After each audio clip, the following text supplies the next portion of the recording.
Francis அசுசி அவர் ஆண்டவராய் இயேசு கிறிஸ்துவை ஏற்றுக்கொள்வார். அவர் ஒரு இரத்தாம்பர வியாபாரியினுடைய மகன், பெரிய பணக்காரன்.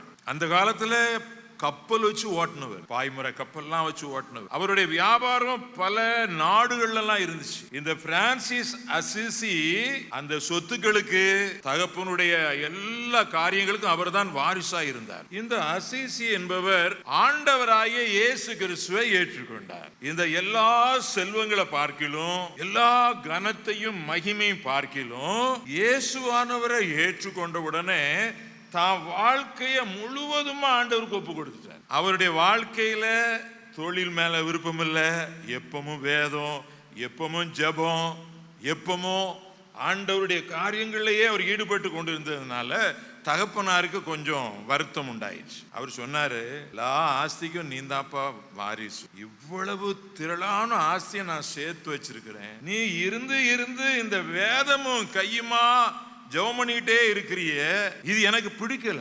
அவர் சொன்னாரு, எனக்கு இது எல்லாத்தையும் காட்டிலும் இயேசுநாதர் தான் எனக்கு மேன்மையா இருக்குது. நான் அவர் ருசியுள்ளவர் என்பதை நான் ருசித்து பார்த்திருக்கிறேன், எனக்கு அவர் தான் வேணும்னாரு. ஆக தகப்பனுக்கும் மகனுக்கும் ஒரு ஒரு ஒரு ஆவிக்குரிய யுத்தம் நடக்க ஆரம்பிச்சு. ஒரு நாள் தகப்பனுக்கு முழு கோபம் வந்துச்சு. அவர் சொன்னாரு, ஒன்று நீ என் பிள்ளையாயிரு, அல்லாவிட்டா இயேசு பிள்ளையாயிரு. என் பிள்ளையா இருந்தா என்னுடைய ஆஸ்தி சம்பத்துக்கு நீ தான் எல்லாம், இல்ல வாங்கிட்ட உனக்கு ஒண்ணுமே கிடையாது. அப்போ அவர் சொன்னார், பரவாயில்ல, நான் ஆண்டவருடைய பிள்ளையா தான் இருக்க ஆசைப்படுகிறேன். அவர் சொன்னாரு, அப்போ நீ போட்டிருக்கிற ஷூ என் சம்பாத்தியத்தில் வாங்கினது கொடுத்துரு, நீ போட்டிருக்கிய மோதிரம், வைர மோதிரம், என்னுடைய சம்பாத்தியம், கொடுத்துரு. ஒவ்வொன்னா கேட்கிறாரு. அவர் கலெக்டி கொடுக்குறாரு. இப்போ அப்பா கேட்டாரா, நீ போட்டிருக்க பாத்தியா இந்த அங்கி, அது என்னுடைய சம்பாத்தியத்தில் வாங்கினது. நீ கட்டி இருக்கிறியே இந்த பெல்ட், என்னுடைய சம்பாத்தியம், கலெக்டி கொடு. எல்லாத்தையும் கலெக்டி கொடுக்கிறார். கடைசியில் இப்ப எதை கலெக்டி கொடுக்க வேண்டி இருக்குது? சொந்த அங்கி, வேற ஒண்ணும் இல்லை. நிர்வாணத்தை மூடுகிற ஒரு அங்கி தான் இருக்கு. அப்படியே தோட்டத்துக்குள்ள போனார். அங்க ஒரு பழைய யாரோ கழிச்சு போட்ட ஒரு அங்கி, அழுக்கடைஞ்ச அங்கி இருந்துச்சு. அவர் போனார், அந்த அங்கியை மாட்டிக்கிட்டார். இடையில பெல்ட் கட்டுறதுக்கு அங்க பார்த்தாரு, கழுதையை கட்டுற ஒரு கயிறு கிடந்து, சாதா தோண்டி கயிறுன்னு சொல்லுவோம், அந்த தோண்டி கயிறு எடுத்து கட்டிக்கிட்டார். நார்கயிறு அப்பாட்ட கொடுத்து.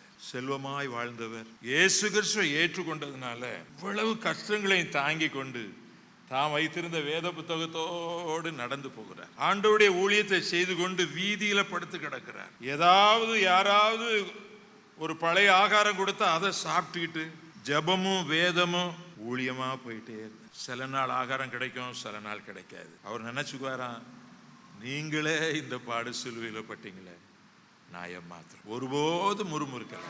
ஒரு நாள் ஆண்டவர் பிரத்யட்சமா அவர்கிட்ட தோன்றி, அசிசி உன்கிட்ட இருக்கிறத என்கிட்ட தா அப்படின்னு கேட்டாராம். இவர் பாக்குறாரு, பைக்குள்ளையும் ஒண்ணும் கிடையாது, கையிலையும் ஒண்ணும் கிடையாது. இல்ல இல்ல, உன்கிட்ட இருக்கிறது எனக்கு தா அப்படின்னாரு. அவர் சொல்றாரு, என்கிட்ட ஒண்ணும் இல்லையா ஆண்டவரே. இல்ல இல்ல, உன்கிட்ட இருக்கிறது தா. அப்போ உடனே என்கிட்ட இருக்கிறது என்னதான் இருக்கு, அந்த அவர் கலத்தி கொடுக்க போறாரு. அதை கலத்திட்டாரு, வச்சாச்சு. அடுத்து இதை கலத்துறாரு.